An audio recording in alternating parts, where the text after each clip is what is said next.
Hi, I'm Steve. You're watching Gear Stuff and Things, and today on the channel we're going to do a little tone comparison between three different tone benders. If you're not familiar with the tone bender, stick around after the playthrough and I will get you all caught up.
Alright, so all of the tones you heard in the playthrough for guitars, the distorted, fuzzed out tones, are a version of the tone bender, one of the three that we're going to be checking out individually today. So if you're not familiar with the tone bender as a whole, it is a fuzz pedal that was designed in 1965. It's a three-circuit fuzz pedal that was designed in 1965. And it was designed by a company called Sound. There are many, many versions of it. A lot of folks over the years have used it. Plenty of famous folks, Jimmy Page and Keith Richards, to name a few pseudo-famous people. I mean, pseudo-famous? I mean, who knows those guys? I think we all know them, unfortunately. Maybe it's fortunate. I don't know. Just bear with me. So, it is a three-circuit fuzz pedal made by a company called Sound in 1965. As time went on, there were more versions of it made, and eventually a company called JMI made a version of it. And this is the Mark II. This is a 70s era Mark II tone bender, and this is my wife's. It is her go-to fuzz pedal and main distortion in her band, the White Swan, which I'll put a little card up there for. And it's a great pedal, but this is quite large, and it takes up a lot of space on a pedal, and it also has a very strange powering situation in order to adapt it to modern times.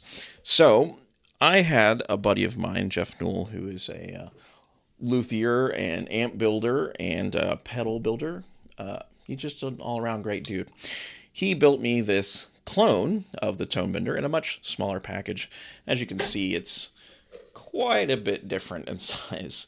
And this one's much more pedal board friendly, which is what we were going for. I wanted something that was going to treat her well for travel and also not worry about damaging something that's vintage.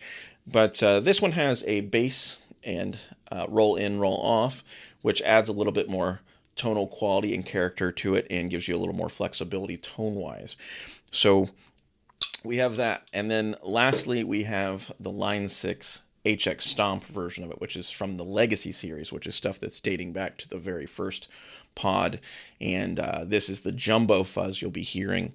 It is a tone bender copy that was originally in the old school Bean, as I just mentioned. So there's going to be some fidelity difference because it's an older one. Unfortunately, Line 6, the current version of Helix, has not made a new version of the tone bender.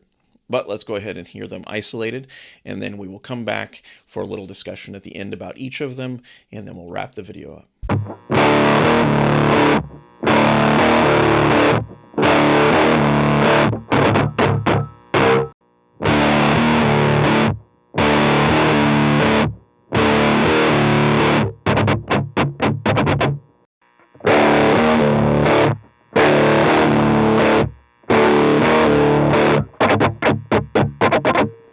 All right, so now that you've heard them isolated, let me tell you a little bit about my thinking going into it. What I tried to do is start with the JMI as my core tone and try to make the clone as well as the Line 6 as close as possible in tone to the OG one I have here. And I think it did a pretty good job, especially when dealing with this one. It's almost indistinguishable. There is a little bit more presence and clarity in the low end.